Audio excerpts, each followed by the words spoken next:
আসসালামু আলাইকুম সুপ্রিয় শিক্ষার্থী। আজকে আমরা তোমাদের অর্থের সময় মূল্য অধ্যায়ের যে আলোচনাগুলো করেছিলাম তার কিছু অনুশীলনী অঙ্ক করব, যেগুলো বিভিন্ন বোর্ড পরীক্ষায় চলে আসছে। আমরা প্রথমেই চক্রবৃদ্ধিকরণের যে অঙ্কগুলো করেছিলাম, জানে যে আমরা বর্তমান মূল্যকে ভবিষ্যৎ মূল্যে রূপান্তর করার যে প্রক্রিয়াটা, সেটা হচ্ছে চক্রবৃদ্ধিকরণ। সেই চক্রবৃদ্ধিকরণের বিভিন্ন বোর্ড পরীক্ষায় যে অঙ্কগুলো এসেছিল সেটাকে আগে দেখি। ঢাকা বোর্ড 2023 সালে একটা অঙ্ক আমি করে নিচ্ছি, তোমরা স্ক্রিনে দেখতে পারবে এবং কমেন্ট সেকশনে দেওয়া থাকবে। নীলু একটি রেফ্রিজারেটরের শোরুম দেওয়ার চিন্তা করেন। স্থানীয় ব্যাংকসমূহের নিকট ঋণ গ্রহণের প্রস্তাব করায় এ ব্যাংক 20% বার্ষিক চক্রবৃদ্ধি সুদে, বি ব্যাংক 10% মাসিক চক্রবৃদ্ধি সুদে 5 বছর পর ঋণ পরিশোধ করার শর্তে 10 লক্ষ টাকা ঋণ প্রদানের সম্মত হন। নীলু একটি রেফ্রিজারেটরের ব্যবসা শোরুম দেওয়ার চিন্তা করেন। যখন তিনি এ ব্যাংকের কাছে যান, তখন এ ব্যাংক তাকে বার্ষিক চক্রবৃদ্ধি সুদে 20% বার্ষিক চক্রবৃদ্ধি সুদে 10 লক্ষ টাকা দেওয়ার প্রস্তাব করেন। অপরদিকে বি ব্যাংক তাকে 10% মাসিক চক্রবৃদ্ধি সুদে 10 লক্ষ টাকা ঋণ দেওয়ার প্রস্তাব করেন। আমরা এ ব্যাংক এবং বি ব্যাংকের এই যে 10 লক্ষ টাকা এখন তিনি ঋণ নেবেন, 5 বছর পর এ ব্যাংকে তার কত টাকা পরিশোধ করতে হবে এবং 5 বছর পর বি ব্যাংকে তার কত টাকা পরিশোধ করতে হবে, সেটা আমরা চক্রবৃদ্ধিকরণের মাধ্যমে বের করব। বের করার পরে আমরা পরবর্তীতে সিদ্ধান্ত নেব নীলুর কোন ব্যাংক থেকে এই ঋণটা নেওয়া উচিত। আমরা প্রথমে গ নাম্বারটা করি। আমরা খ নাম্বার জানি, ক নাম্বার জানি যে জ্ঞানমূলক প্রশ্ন থাকবে, এর পাশাপাশি খ নাম্বারের প্রশ্ন থাকবে। গ নাম্বারে যেটা বলেছে, এ ব্যাংক থেকে ঋণ নিলে কত টাকা পরিশোধ করতে হবে। আমরা প্রথমে এ ব্যাংকেরটা চিন্তা করি।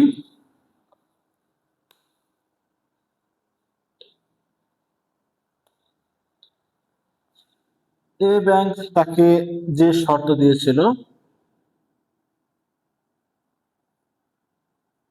20% বার্ষিক চক্রবৃদ্ধি,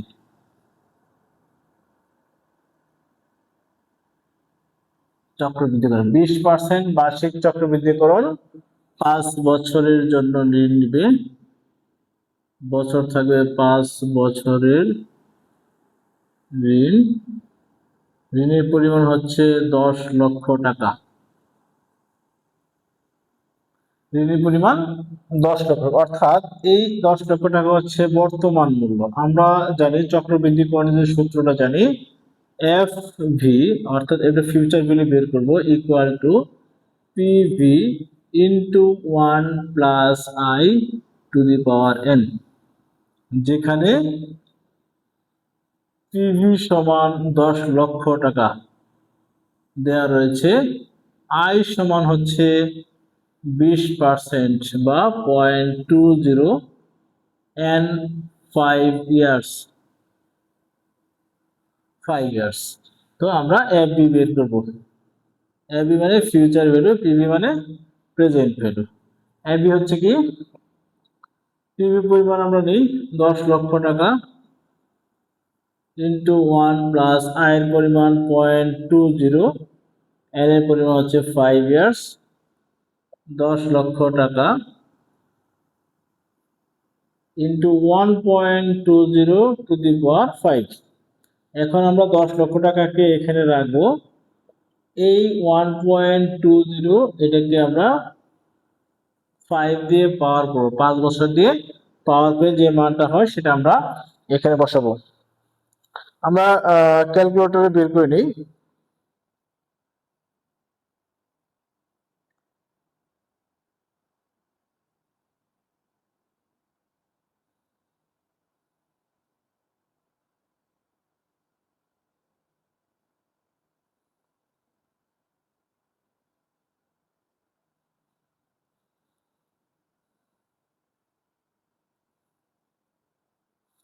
আমরা 1.20 কে ক্যালকুলেটরে পয়েন্ট পাওয়ার করব 5, 2.48832।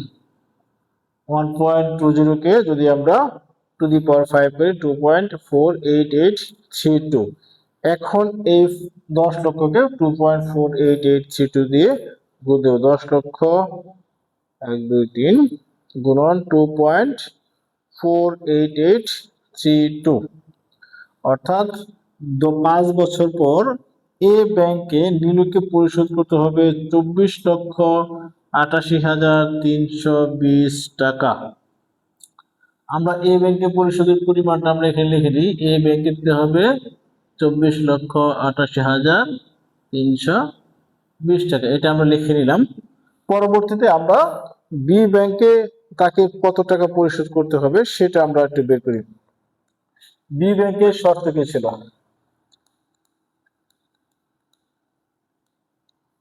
বি ব্যাংকের শর্ত ছিল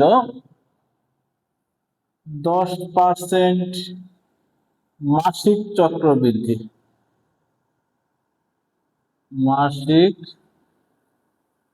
চক্রবৃদ্ধি পিভির পরিমাণ সমান 10 লক্ষ টাকা, বছর মেয়াদ 5 ইয়ার্স সেটাও সমান।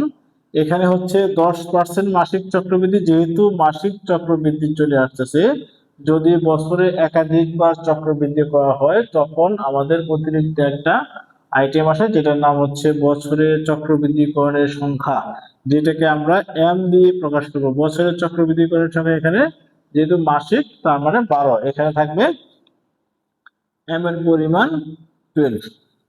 এখন সূত্র কোথায় কোথায় পরিবর্তন হবে? যেহেতু এম চলে আসছে আমাদের সূত্র শুধু পরিবর্তন হবে দুইটা জায়গায়। F B into 1 plus I to the power N শিখে থাকবে,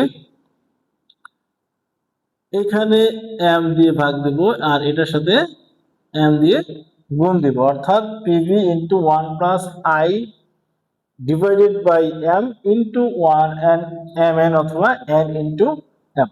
আমরা এখানে মান বসাই। পিভির পরিমাণ হচ্ছে 10 লক্ষ টাকা, 1 প্লাস আই এর পরিমাণ, এখানে আমরা যেহেতু 10% চক্রবৃদ্ধি আমরা এটা চেঞ্জ করি 10%, অর্থাৎ 0.10। তাহলে 0.10 ডিভাইডেড বাই 12, 5 ইন্টু 12, 10 লক্ষ টাকা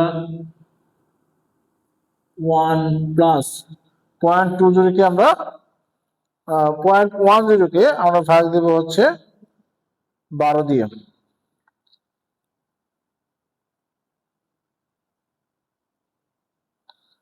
0.1 divided by 12, 0.0083 to the power 60, 10 lakh into 1.008 to the power 60,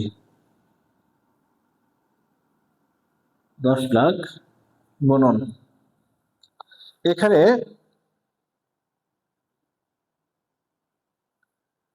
এখানে আমাদেরকে করতে হবে 1.0083 টু দি পাওয়ার 60, এটার মান হবে 1.642048, অর্থাৎ এটা দিয়ে আমরা গুণ দেই 10 লক্ষ টাকা দিয়ে, গুণ 10 লক্ষ টাকা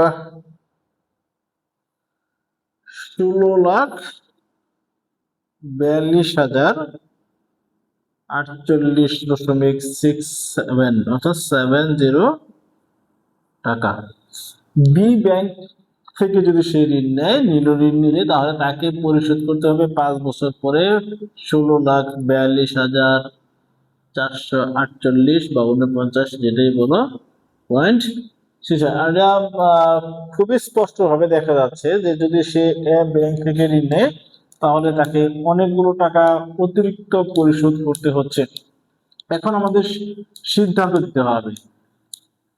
খ এবং গ এটা করার পর ঘতে আমরা যেটা যাই, ঘতে বি ব্যাংকের পরিমাণ বের করার পরে আমাদের একটা সিদ্ধান্ত দিতে হয়, যেহেতু দেখা যাচ্ছে নীলু যদি এ ব্যাংক থেকে ঋণ নেয় তাহলে তাকে 24,88,320 টাকা পরিশোধ করতে হবে 5 বছর পর। আর যদি বি ব্যাংক থেকে ঋণ নেয় তাহলে তাকে 16 লাখ টাকা পরিশোধ করতে হবে, 16,42,000। এই যে ডিফারেন্টটা আমাদেরকে দেখিয়ে দিতে হবে। এই ডিফারেন্টটা আমাদেরকে দেখাতে হবে 24,88,320 মাইনাস 16,42,048.70, অর্থাৎ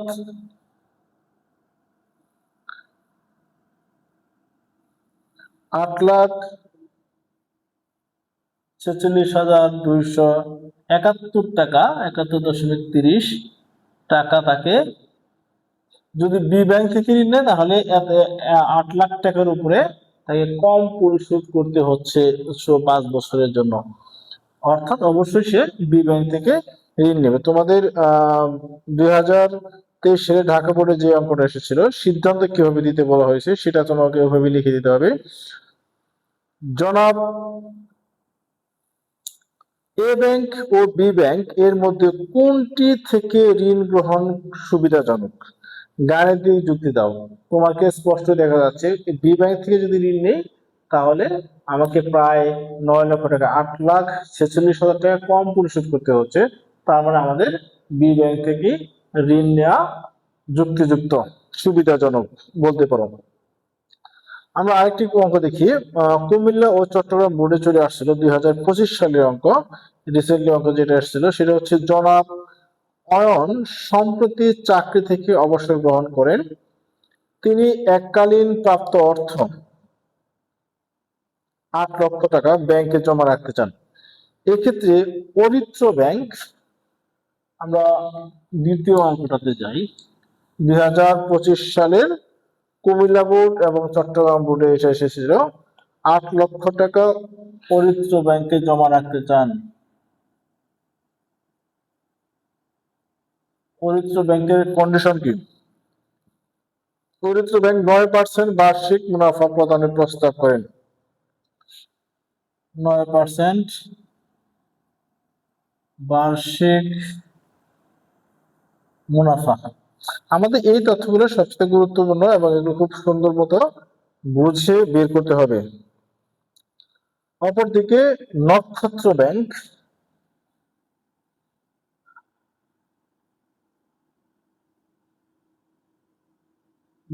তার কন্ডিশন হচ্ছে 8.5% মাসিক, 8.5% মাসিক চক্র বৃদ্ধিকরণ, চক্রবৃদ্ধির সুদ প্রদানের প্রস্তাব দেন।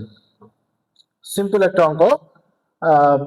গ নম্বরে যেটা চেয়েছিল, জনাব অয়ন অরিত্র ব্যাংক থেকে মেয়াদ শেষে কত টাকা পাবেন, অর্থাৎ সে কত বছরের জন্য জমা রাখতে চান সেটা আগে আমরা দেখে নিই। তিনি এককালীন অর্থপ্রাপ্ত চাকরি থেকে অবসর গ্রহণ করেন। মাসিক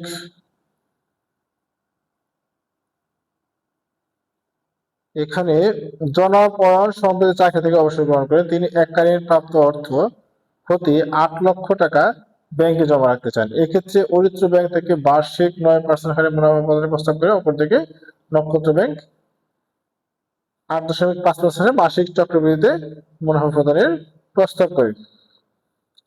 এখন এখানে কত বছরের জন্য আসছে সেটা এখানে উল্লেখ নেই। যেহেতু এই অঙ্কটাতে কোনো বছর উল্লেখ নেই, আমরা দুইটা কাজ করতে পারি। একটা 5 বছর ধরে নিয়ে করতে পারি অথবা 1 বছর ধরে নিয়ে করতে পারি। যেহেতু 1 বছরের জন্য রাখার কথা না, আমরা 5 বছর ধরে নিব। ধরে নিয়ে আমরা অঙ্কটা করব।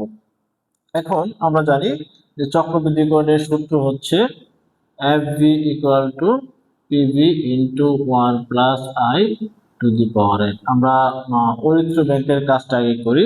এখানে FV হচ্ছে 8 লক্ষ টাকা, পিভি হচ্ছে 8 লক্ষ টাকা, 1 প্লাস আই এর মান হচ্ছে 9.09 টু দি পাওয়ার 5 ধরে নিয়ে আমরা এখানে দেব n সমান 5 ইয়ার্স যখন এখানে আমরা মান বসাবো, পিবি সমান 8 লক্ষ টাকা, আই সমান হচ্ছে 9%.09, এন 5, এখানে লিখবো 5 বছর ধরে নিয়ে। বাকিটা আমরা করি। 8 লক্ষ টাকা 1.09 টু দি পাওয়ার 5, 8 লক্ষ টাকা গুণন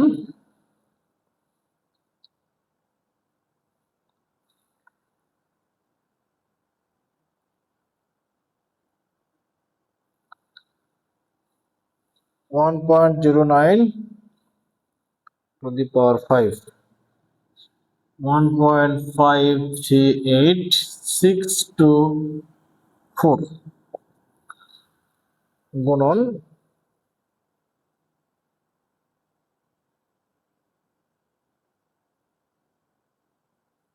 8 লাখ, 12,30,899.16 টাকা। এটা হচ্ছে আমাদের অরিত্র ব্যাংক থেকে যদি সে টাকাটা জমা রাখে তাহলে 12 বছর পরে 5 বছর পরে কত টাকা পাবে? 12,30,899.16 টাকা। এখন আমরা যাই নক্ষত্র ব্যাংক থেকে সে কত টাকা পাবে। নক্ষত্র ব্যাংকের কন্ডিশন হচ্ছে 8.5% মাসিক চক্রবৃদ্ধি। আমরা এখানে পাবো আয় সমান 8.5%, 8.5%। আমরা জানি যে 10-এর নিচে যদি হচ্ছে পার্সেন্টেজ থাকে তাহলে 0.0 দেওয়ার পরে যত পার্সেন্ট সেটা 85। 5 বছর ধরে নেব। এখন আসতেছে এম এর মান হচ্ছে বছরে কতবার চক্রবৃদ্ধিকরণ দেওয়া হয় বা চক্রবৃদ্ধি করা হয়। এখানে এম যেহেতু মাসিক চক্রবৃদ্ধিকরণ তাহলে এম এর মান হচ্ছে 12। এখন এই সূত্রটা যাবে, চক্রবৃদ্ধিকরণের সূত্র হবে FB equal to PV into 1 plus I divided by M, N এর সাথে এম এর গুণ। পিভির মান হচ্ছে 8 লাখ, 1 প্লাস আই এর মান হচ্ছে 0.085, এম এর মান হচ্ছে 12, 5 গুণন 12, 8 লাখ, 1 প্লাস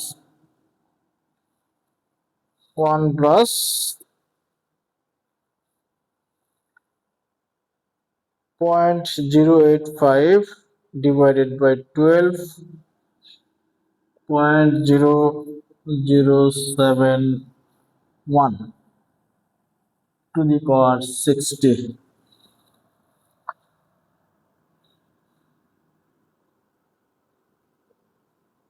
8 লাখ 1.0071, এটাকে আমরা 60 দিয়ে পাওয়ার করব। 1.0071 টু দি পাওয়ার 60, 1.52881789।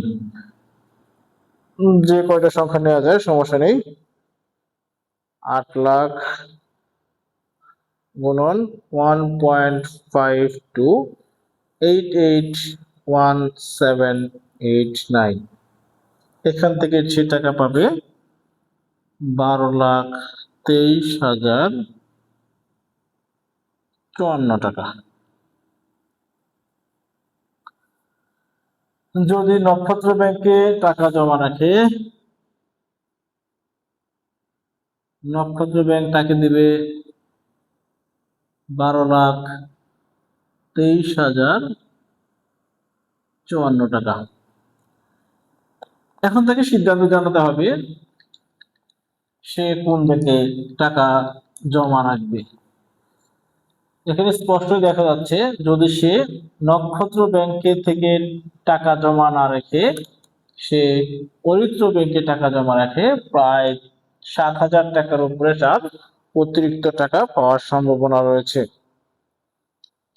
এটা মাইনাস করে দেখিয়ে তারপরে তার ব্যাখ্যা বলে দিতে হবে। 12,30,899 মাইনাস 12,23,054 টাকা, 7,854 টাকা অতিরিক্ত পাবে যদি অরিত্র ব্যাংকে টাকা। এখানে ব্যাখ্যা দিতে হবে।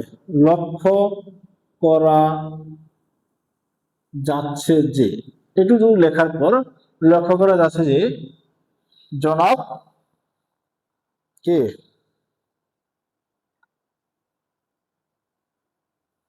জনাব ওয়ান সাহেব যদি নক্ষত্র ব্যাংকে টাকা জমা না রেখে অরিত্র ব্যাংকে টাকা জমা রাখে, তাহলে তার অতিরিক্ত 7,845 টাকা পাওয়ার সম্ভাবনা রয়েছে। অতএব তার নক্ষত্র ব্যাংকে টাকা জমা না রেখে অরিত্র ব্যাংকে টাকা জমা রাখা বেশি যুক্তিযুক্ত বা বেশি লাভজনক মনে হচ্ছে। এটা তোমাকে সিদ্ধান্ত জানিয়ে দিতে হবে। সিদ্ধান্ত কিন্তু জানানো খুবই গুরুত্বপূর্ণ, মাস্ট, এটা জানাতে হবে। সম্পূর্ণ অঙ্ক করে আসো কিন্তু সিদ্ধান্ত জানানি, শিক্ষক চাইলে তোমাকে নাম্বার কম দেওয়ার সম্ভাবনা রয়েছে। আমরা দুটি অঙ্ক করলাম চক্রবৃদ্ধিকরণের, আমরা এখন একটা অঙ্ক করি বাট্টাকরণের। অর্থাৎ এখন আমরা যে দুটো অঙ্ক করলাম সেটা হচ্ছে বর্তমান মূল্য দেওয়া রয়েছে, সেটা থেকে আমরা ভবিষ্যৎ মূল্য বের করেছি। এখন আমরা যেটা করব বাট্টাকরণ। বাট্টাকরণের মাধ্যমে আমরা যেটা করব সেটা হচ্ছে ভবিষ্যৎ মূল্য দেওয়া থাকবে, সেটাকে আমরা বর্তমান মূল্যে রূপান্তর করব। ঢাকা বোর্ড 2025 সালে একটা অঙ্ক আসছে, তোমরা স্ক্রিনে দেখে নাও এবং হচ্ছে তোমার হচ্ছে পিডিএফটা দিয়ে দেওয়া হবে, তোমরা দেখে নিও গ্রুপে। জনাব নেহাল ও সাদাফ 7 বছর পর দেশে ফিরেছেন। নেহাল ও সাদাফ 7 বছর পর দেশে ফিরেছেন। জনাব নেহাল তার সঞ্চিত অর্থ সাফা ব্যাংকে 8 বছরের জন্য জমা রাখতে চান। সঞ্চিত অর্থ জমা রাখতে চান। উক্ত ব্যাংক তাকে 7.5% ত্রৈমাসিক সুদে মেয়াদ শেষে 10 লক্ষ টাকা ফেরত দিবেন। খেয়াল রাখো, 7.5% ত্রৈমাসিক সুদে মেয়াদ শেষে 10 লক্ষ টাকা ফেরত দেবে। বছর হচ্ছে 8 বছর। অন্যদিকে তার বন্ধু সাদাফ ফার্নিচার তৈরির ব্যবসার প্রয়োজনে 22 লক্ষ টাকা 10 বছরের জন্য ঋণ নিতে চান। সুহেলা ব্যাংক 8% ষান্মাসিক সুদের প্রস্তাব দিয়েছেন এবং মেয়াদ শেষে জমা ব্যাংক এই 50 লক্ষ টাকা পরিশোধ করতে হবে। জমা ব্যাংকে 50 লক্ষ টাকা পরিশোধ করতে হবে। আমরা একটু দেখে নিই প্রথমে কি কি চেয়েছে। জনাব নেহালে সাদাব ব্যাংকে কত টাকা জমা রাখতে হবে। জনাব নেহালকে বর্তমানে কত টাকা জমা রাখতে হবে, যার কারণে সে 8 বছর পরে 10 লক্ষ টাকা পাবে যদি তার সুদের হার 7.5% ত্রৈমাসিক সুদ হয়। প্রথমে আমরা করে নিই সাদাফের কাজ। জনাব নেহালকে সাফা ব্যাংকে জমা রাখতে হবে। সাফা ব্যাংক, জনাব নেহালের কাজ করি। নেহাল, এখানে গ নম্বর প্রশ্নের উত্তর লিখে নিবা। গ নংয়ের প্রশ্নের নেহাল এর বর্তমান মূল্য, নেহালের বর্তমানে কত টাকা জমা রাখতে হবে। নেহালের বর্তমানে কত টাকা জমা রাখতে হবে।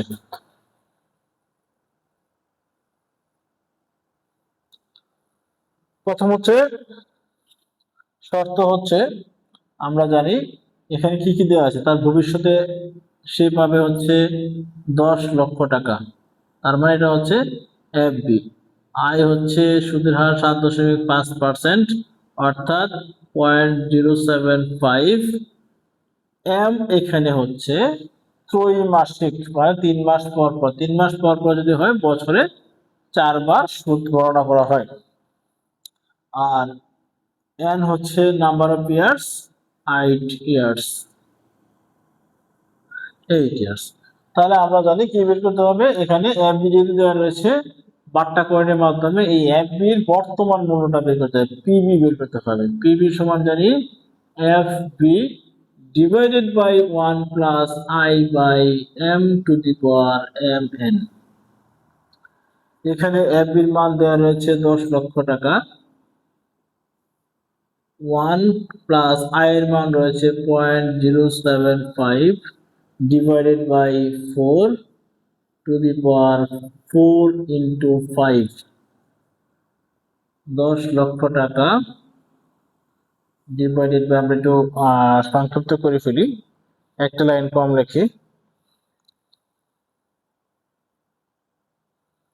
আমরা এখানে ভাগ করে যোগ করে ফেলবো, 0.075 divided by 4 plus 1, 1.01875 to the power 20। এখানে আমরা লিখি 1.01875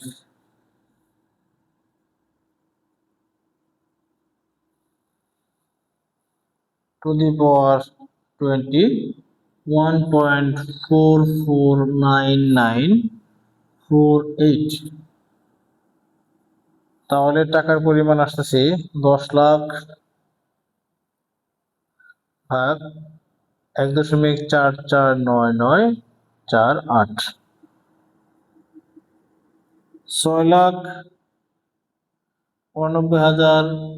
6,89,679.91 টাকা। অর্থাৎ নেহাল যদি বর্তমানে 6,89,679 টাকা জমা রাখে সাদা ব্যাংকে, তাহলে সে 8 বছর পর সেখান থেকে 10 লাখ টাকা নিতে পারবে। এর মাধ্যমে আমরা কি পেলাম, যে ভবিষ্যৎ মূল্য, ভবিষ্যতে তার 10 লক্ষ টাকা পাবে, সেই 10 লক্ষ টাকার বর্তমান মূল্য হচ্ছে পিবি। পিবি মানে প্রেজেন্ট ভ্যালু হচ্ছে 6,89,679 টাকা।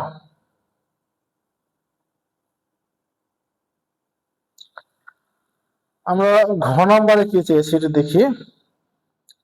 জনাব সাদাতের ব্যবসার জন্য কোন ব্যাংক থেকে ঋণ নেয়া অধিক যৌক্তিক বলে তুমি মনে করো? অর্থের সময় মূল্যের ভিত্তিতে মতামত। জনাব সাদাফ, আমরা নেহালের বর্তমান মূল্য বের করলাম, এখন সাদাফেরটা যাই। সাদাফকে দুইটা ব্যাংক তাকে পরামর্শ দিয়েছে। সোহেলা ব্যাংক তাকে 8% ষান্মাসিক সুদের প্রস্তাব দিয়েছে, মেয়াদ শেষে জমা ব্যাংকে 50 লক্ষ টাকা পরিশোধ করতে হবে। জনাব সাদাফের জন্য প্রয়োজন 22 লক্ষ টাকা, 10 বছরের জন্য ঋণ নিতে চান। 22 লক্ষ টাকা 10 বছরের জন্য ঋণ নিতে চান, সেখানে কিন্তু দুইটা অঙ্ক আসছে।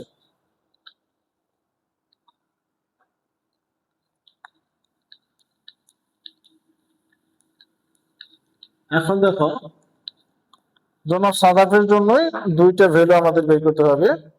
প্রথম ভ্যালু হচ্ছে তিনি 22 লক্ষ টাকা ঋণ নেবেন,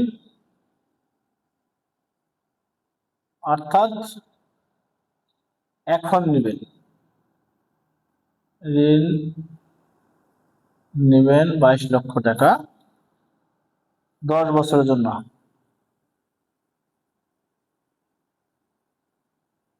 10 বছরের জন্য সোহেলা ব্যাংক 8%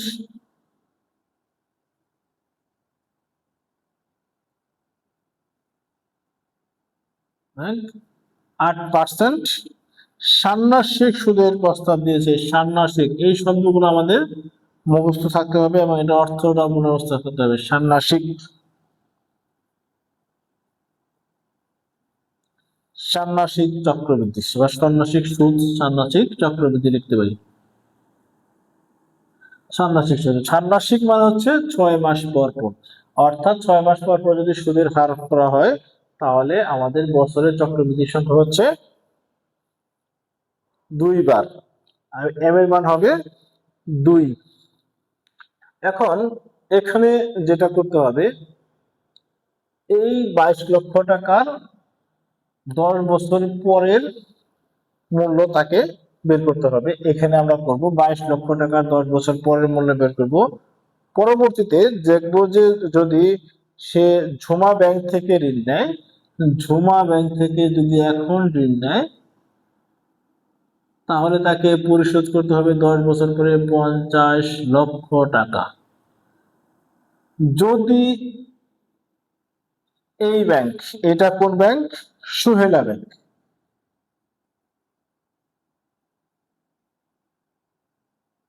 সুহেলা ব্যাংক, খেয়াল করো, ঝুমা ব্যাংক থেকে সে এখন যেই ঋণে নিক, তার যেই শর্তই থাকুক, ঝুমা ব্যাংক যে শর্তই দিয়ে থাকুক, তাকে 10 বছর পরে 50 লক্ষ টাকা পরিশোধ করতে হবে। আর এখানে সোহেলা ব্যাংকের শর্ত দেওয়া রয়েছে, 10 বছর পরে কত টাকা পরিশোধ করতে হবে সেটা উল্লেখ নেই। আমরা এই সোহেলা ব্যাংকের 22 লক্ষ টাকার 10 বছর পরের মূল্য বের করব। বের করার পরে দেখবো যে সেটা 10 লক্ষ টাকার বেশি হয় না কম হয়। সিদ্ধান্ত দিব হচ্ছে আমরা এখানে, যদি 22 লক্ষ টাকার 10 বছর পরে সোহেলা ব্যাংকের শর্ত অনুযায়ী 50 লক্ষ টাকার কম হয়, তাহলে সেটা আমরা সোহেলা ব্যাংক থেকে ঋণ নিতে বলবো তাকে। আর যদি 50 লক্ষ টাকার বেশি হয়, তাহলে জমা ব্যাংক থেকে ঋণ নিতে বলবো। আমরা পরবর্তীতে হচ্ছে এটার সিদ্ধান্ত জানিয়ে দেবো। তাহলে এখানে বর্তমানে পিবি দেওয়া রয়েছে 22 লক্ষ টাকা, এটা কার? সোহেলা ব্যাংকের। আয়ের মান হচ্ছে 8%, অর্থাৎ 0.08। এন হচ্ছে 10 ইয়ার্স, এম হচ্ছে 2, ষান্মাসিক মানে 6 মাস পর পর, 6 মাস পর পর হলে এম এর মান 2। এখানে তাহলে F B equal to PV into 1 plus I divided by M to the power M N. PV 22 lakh, 1 plus I এর মান 0.08 divided by 2, 2 into 10, 22 lakh 1 point, আমরা একটু একটা লাইন কমই লিখি, 0.08 কে ভাগ দিয়ে 2 দিয়ে ভাগ দিলে 0.04 হওয়ার কথা।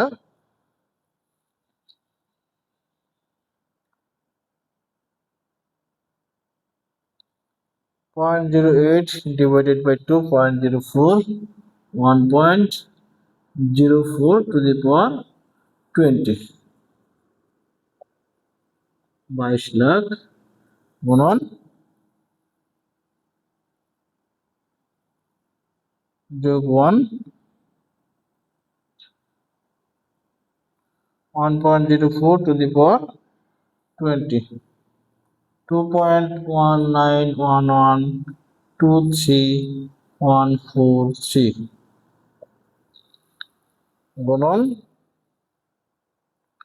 22 লাখ, 22,000,000 গুণন 2.191123,143, তাহলে 48,20,470.91 টাকা।